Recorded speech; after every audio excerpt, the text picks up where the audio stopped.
Welcome. I'm so glad you're here. I want to begin with a simple question: what are you carrying right now? Maybe it's a memory you replay over and over. Maybe it's regret, or a hurtful word someone said to you years ago. Maybe it's worry about something that hasn't even happened yet. All of us carry these invisible weights. And though no one else can see them, we feel them, in our shoulders, in our chest, in the restless way our mind circles around them late at night. The Buddha understood this deeply. He taught that suffering doesn't just come from what happens to us, but from the way we cling to what has already passed or what we can't control. Today, I want to share with you a Buddhist perspective on emotional release, not about erasing the past, but about putting down the heavy stones we've been carrying, so that we can walk more freely into the life ahead of us. The story of the two monks. There's a story from the Buddhist tradition that illustrates this beautifully. Two monks were traveling together along a muddy road after heavy rain. As they walked, they came upon a young woman in fine clothes, unable to cross a puddle without ruining her garments. One monk immediately lifted her up, carried her across the puddle, and set her down gently on the other side. The woman thanked him and went on her way. The two monks continued in silence. Hours passed. Finally, the other monk burst out, "Brother, you know we are not supposed to touch women. How could you do that?" The first monk replied calmly, "I set her down hours ago. Why are you still carrying her?" This story points to something we all do. Life gives us experiences, some painful, some unfair, some confusing. The event itself may last only a moment, but we carry it for hours, months, sometimes even years. The weight doesn't come from the event, but from the holding on. Why letting go feels so hard? Letting go sounds simple, but it often feels impossible. Why? Because emotions are not just feelings, they're tied to our sense of identity, safety, and even love. We hold on to anger because we want justice. We hold on to regret because we believe we could have done better. We hold on to grief because we fear letting go means forgetting someone we love. But in clinging, we continue to reopen the wound. The Buddha compared it to carrying a burning coal with the intent to throw it at someone else. The longer we hold on, the more we burn ourselves. Letting go doesn't mean erasing the past or saying what happened was okay. It means choosing not to let the past keep burning us in the present. Buddhist wisdom on release impermanence, Onika. Everything changes. Every storm eventually passes. Every feeling, no matter how overwhelming, rises and falls like a wave. Remembering impermanence helps us loosen our grip, trusting that pain is not forever. Non-self, anatta. Often we cling because we think, this pain is mine, this story defines me. But Buddhism teaches that we are not our pain, nor are we our past. We are living, breathing beings who are constantly changing.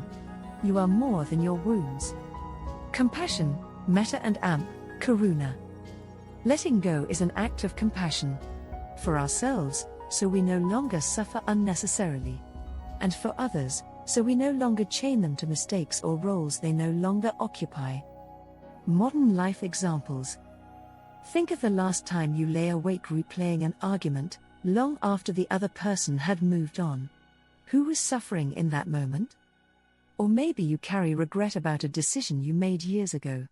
Notice how the mind keeps dragging it into the present, even though it belongs to the past. Or perhaps you carry worry, trying to control the future. Yet no amount of clinging can guarantee outcomes. We spend so much of our energy carrying what was and what might be, and in the process, we miss the only place life actually happens, right now.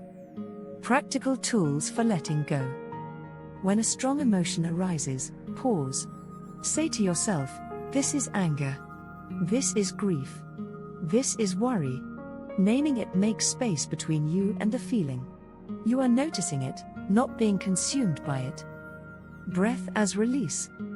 With each exhale, imagine the emotion leaving your body. Picture it as smoke or as a weight dissolving. The breath is always available as a tool of release. Ritual of release. Write down what you've been holding onto, a worry, regret, or resentment. Then tear the paper up, or burn it safely. Physical rituals remind the body and mind that it is safe to let go. Compassion meditation. When holding onto resentment, silently repeat, "May I be free from suffering. May they be free from suffering." Compassion loosens the knots of anger and makes space for peace. Guided release meditation. Let's try this together. Close your eyes if you wish. Take a slow breath in. And gently exhale. Picture yourself carrying a heavy backpack. Inside are the things you've been holding, old hurts, regrets, worries. With your next breath out, imagine taking one stone from the backpack and setting it on the ground. Notice how much lighter your body feels. With each breath, set down another stone. Another weight. Another burden. You don't have to empty the backpack all at once. Even setting down one stone makes the path ahead easier. Rest here for a moment. Breathing in, you feel the gift of this present moment. Breathing out, you let go of what you no longer need. This is release. This is freedom. Reflection questions. What weight am I still carrying from the past? If I let go of this, what space might open in my life? Who would I be without this burden? Moving forward with lightness. Letting go is not forgetting. It's not weakness. It's not saying what happened was okay. Letting go is choosing freedom over chains. It's choosing peace over pain. The Buddha said, in the end, only three things matter: how much you loved, how gently you lived, and how gracefully you let go of things not meant for you. This week, I invite you to practice setting something down. Maybe it's a resentment, maybe it's a regret, maybe it's a worry about tomorrow. You don't have to let it all go at once. Even one stone makes a difference. May you find the courage to release what no longer serves you. May your heart grow lighter. And may you walk forward with peace.